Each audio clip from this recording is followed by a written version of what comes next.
Okay, let's start without wasting time. आज बहुत बुरा हुआ मेरे साथ, काफ़ी ज़्यादा। बहुत अच्छा मूव मिल सकता था बट नहीं हुआ। शुरू से शुरू करते हैं। चार्ट की अपनी रेंज थी 350 से 525, 300 से 500 ओआई की आ रही थी। 38,000 से 39,000 आपका बैंक निफ्टी की रेंज आ रही थी ओआई की। ठीक है, कल तक हमारा माइंडसेट क्या था कि हम लोग सेल की तरफ जाएंगे, लेकिन बाइंग की अपॉर्चुनिटी मिलेगी तो बाइंग भी करेंगे। ये हम लोगों ने कल तक देखा था। ठीक है, ओपनिंग टिक पे तभी मैं कहता हूँ, देखो डेटा की भी ना बहुत ज़्यादा इंपॉर्टेंस होती है, ऑप्शन चेन की बहुत ज़्यादा इंपॉर्टेंस होती है जब आपको एक ट्रेंड पकड़ना होता है। मैंने आपको हमेशा बताया कि 90% ऑफ द केसेस में आपको डेटा बता देगा अगर मार्केट ट्रेंडिंग होने वाली है तो।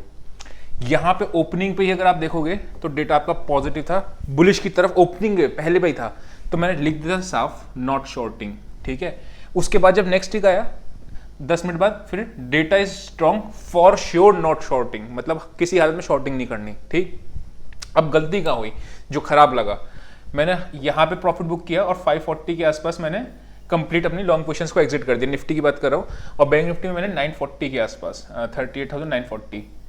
आज 38,500 वाली कॉल 380 के आसपास ली थी और ये कॉल 1100 रुपये तक गई है। चलो आज मैं एक कुछ नया सीख दे देता हूं आपको। आपको पता है थीटा ऑप्शन बायर के अगेंस्ट में होता है, लेकिन डेल्टा ऑप्शन बायर के फेवर में होता है। अभी ऑप्शन चेंज जब दिखाऊंगा तो आपको दिखा दूंगा कैसे। ठीक है, यहाँ पे लिख भी दिया था कि आपका बुक प्रॉफिट कर लिया, कोई बात नहीं, डेटा क्लियरली पूछता। अब चार्ट्स पे चल के देखते हैं कल क्या हो सकता है। मार्केट में एक स्ट्रॉन्ग बुलिश कैंडल है, इसमें कोई डाउट ही नहीं है। मार्केट एक अपना तेजी दिखाई है। इतना बड़ा तेजी मैंने एक्सपेक्ट नहीं किया था, टू बी वेरी ऑनेस्ट। इतनी बड़ी तेजी आई डोंट थिंक किसी ने भी यहाँ से लेके यहाँ तक।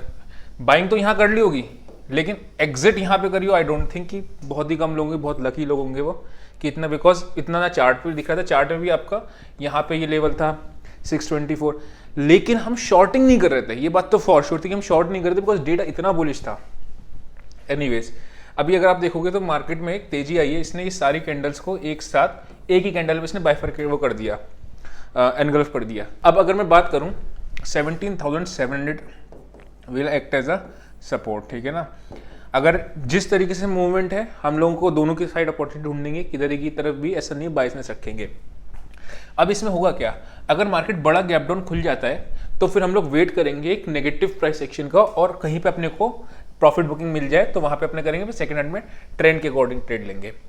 गैप अप और गैप डाउन में मैं वीडियो डालूंगा आज या कल में, प्रॉब्लम कल डालूंगा, आज रात शाम को रिकॉर्ड कर दूंगा, तो उसमें फिर आपको पता चल जाएगा गैप अप्स गैप डाउन को ट्रेड किस तरीके से किया। मार्केट गैप अप खुला और मार्केट नीचे आ गया, मार्केट गैप डाउन खुला और मार्केट ऊपर चला गया, तो ये सारी कंडीशंस कैसे कैसे होती हैं वो सारी चीजें मैं आपको विद साइकोलॉजी समझाऊंगा। ठीक है, एनीवेज वापस आते हैं। मार्केट अगर गैप अप खुला तो मार्केट थोड़ा सा आपका नेगेटिव कैंडल पर अपन लोग एक शॉर्ट का ट्रेड ढूंढेंगे, और ये आपका समवेयर अराउंड हर्डल भी है जो 17,925 के आसपास आ रहा है अगर गैप अप खुलता है उस केस में। दूसरा केस क्या होगा, मार्केट रेंज में खुले। अगर रेंज में खुल के अपने को 17,700 के आसपास बाइंग की अपॉर्चुनिटी मिल जाती है तो अपन बाइंग की साइड पे जाएंगे। फिर अपने को टारगेट जो होगा 800 के आसपास का, 800 825 के आसपास रख सकते हैं अगर साइड खुलती है। 700 के नीचे एक 15 मिनट की कैंडल को सस्टेन करने देंगे तभी अपने लोग शॉर्टिंग की तरफ जाएंगे अगर साइडवेज खुलती है तो, वरना 700 के नीचे कैंडल क्लोज होने का वेट करेंगे। मतलब ऐसा नहीं कि डायरेक्टली 700 नीचे गई और हमने शॉर्ट कर देना, नहीं। तो वो चीज़ है, बिकॉज रीजन क्या है, मार्केट में डेटा भी बुलिश है और मार्केट ने एक अच्छा स्ट्रक्चर दिखा रहा है। तीसरा केस आता है मार्केट में गैप डाउन का।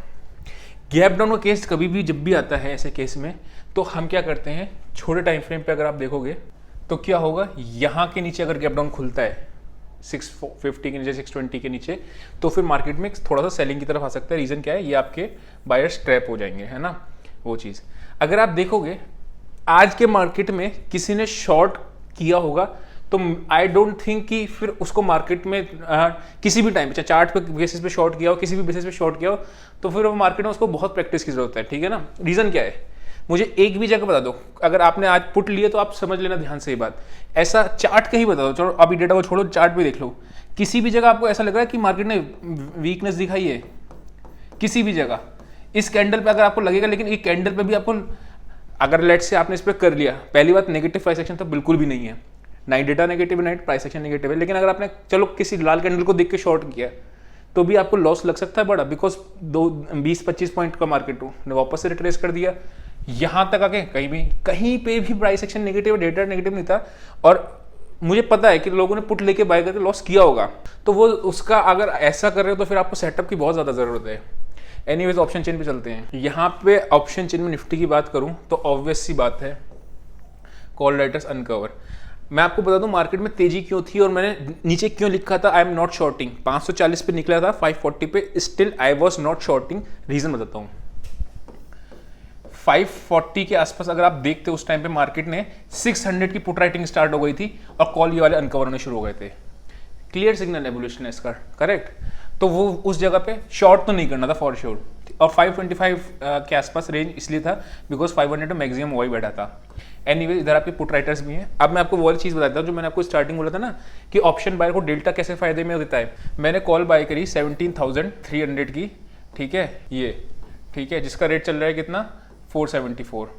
200 के आसपास मैंने बाय करी। उस टाइम पे एट द मनी जब होता है डेल्टा होता है तकरीबन 0.6-0.55 के आसपास। ऑप्शन बायर ध्यान सुनना, जैसे जैसे मार्केट आईटीएम की तरफ जाता है ना, इन द मनी की तरफ स्ट्राइक जाता है, वैसे वैसे आपका डेल्टा जो है वो इंक्रीज होना शुरू कर देता है, ठीक है। उससे होता क्या, डेल्टा क्या होता है, 100 पॉइंट्स निफ्टी अगर बढ़ रही है तो आपका स्ट्राइक कितना कॉल बढ़ रहा है, कॉल का स्ट्राइक कितना बढ़ रहा है ये आपका डेल्टा बताता है। तो जैसे जैसे इन द मनी होता जाता है डेल्टा भी बढ़ता जाता है, तो ये डेल्टा आपका ऑलमोस्ट फ्यूचर बन जाता है। तो ऑप्शन बाइंग को, बायर्स को अगर बढ़ा, देखो आज अगर मैंने पुट शॉर्ट की होती तो मुझे फायदा नहीं मिलता बिकॉज पुट जो ऑप्शन राइटर्स होते हैं उनके लिए डेल्टा अगेंस्ट में हो जाता है। थीटा फेवर में रहता है ऑब्वियस सी बात है, लेकिन डेल्टा अगेंस्ट में होता है। अगर बड़ा मूव आता है तो ऑप्शन राइटर को फायदा नहीं होता बड़ा। वेयर अगर मैं बात करूँ ऑप्शन बायर्स की तो डेल्टा उनके साथ होता है अगर मार्केट एक ट्रेंडिंग हो तो, लेकिन ट्रेंडिंग होना बहुत जरूरी होता है बायर्स के लिए, ठीक है ना। तो वो चीज़ है। अगर हम देखें 17,800 पे भी आपकी कॉल अनकवर हुई है, ठीक है, एक क्लियर बुलिशनेस का सिग्नल है।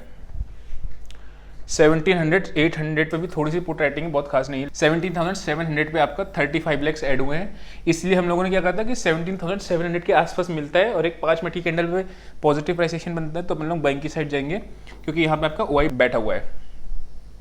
नीचे पे अगर बात करूँ तो 17,500 के नीचे की एक्सपायरी नहीं दिख रही है कि 17,500 से नीचे हो। अब सीधे कल छुट्टी है। ऊपर की बात करते हैं तो अपने को मैक्सिमम जो क्वालिटी 17 लाख है 950 पे आपका है और टोटल बैठे हैं आपके 18,000। यानी कि अगर मैं एक्सपायरी की एक रेंज निकालूँ तो 17,700 से 17,900 या 18,000 के आसपास की मान के चलो, ठीक है। इतना आपका एक्सपायरी की रेंज अभी जो एज पर डेटा बन रहा है। थोड़ा सा बुलिशनेस है बिकॉज 750 ने थोड़ा सा ऊपर की तरफ आपका ग्राफ आ रहा है ना। रीजन क्या है, क्योंकि कॉल राइटर्स भागे हैं, पुट राइटर्स ऐड हुए हैं उधर। एक बार हम लोग बैंक निफ्टी के बारे में भी देख लेते हैं। बैंक निफ्टी को मैं स्टार्ट करने से पहले आपको बता दूं, देखो कल तक हम लोगों का व्यू, अगर आप कल वाली वीडियो देखोगे तो हम लोगों का बायसनेस सेलिंग की तरफ ज़्यादा था बाइंग से ज़्यादा, ठीक है। हमने कहा था अगर बाइंग करेंगे तो हम कम क्वांटिटी में बाय करेंगे, सेल करेंगे तो हम ज़्यादा क्वांटिटी में सेल करेंगे अगर अपॉर्चुनिटी जैसी मिलेगी। लेकिन हम दोनों अपॉर्चुनिटी को उठाएंगे, ऐसा नहीं कि सिर्फ एक अपॉर्चुनिटी को उठाएं। इससे सीख क्या मिलती है, देखो अगर मैं माइंडसेट में बिल्कुल आता कि मुझे बेर ही जाना है, बेर ही जाना है, ऐसा मेरे साथ होता है, ठीक है। ऐसा नहीं कि मेरे साथ अभी नहीं होता, अभी भी होता है कि अगर मेरा माइंडसेट बेर का है तो मैं बेर का ही ट्रेड ढूंढूंगा, बुल का ट्रेड ढूंढूंगा ही नहीं। या मेरा माइंडसेट बुल्स का है तो मैं बुल का ही ट्रेड ढूंढूंगा, बेर का ढूंढूंगा ही नहीं, ठीक है। तो ये माइंडसेट हटाना पड़ता है। उसके बाद आपको जो दिख रहा है चार्ट पे और जिस तरीके से डेटा दिख रहा है उस माइंडसेट को फॉलो करना है। हाँ, कम क्वांटिटी में कर लो कोई बात नहीं, चलेगा, लेकिन एटलीस्ट ट्रेंड तो मिस नहीं होगा ये वाला। अगर मैं बात करता हूँ बैंक निफ्टी की तो बैंक निफ्टी में सेम चीज़ थी। अब अगर आगे बढ़ते हैं और देखते क्या है, अपन कहीं पे भी अपने को नेगेटिव प्राइस एक्शन मिला नहीं, मार्केट बुलिश, हाँ इतना ऊपर जाएगी नहीं आइडिया था एनीवेज, लेकिन मार्केट ने नेगेटिव सेल का सिग्नल तो नहीं दिया। इस जगह पे एक नेगेटिव सिग्नल जरूर था जो आपका लेवल आ रहा है 39,400 के आसपास। अच्छा, आज मैंने फोमो किया, फोमो ट्रेडिंग समझते हो ना, फियर ऑफ मिसिंग आउट।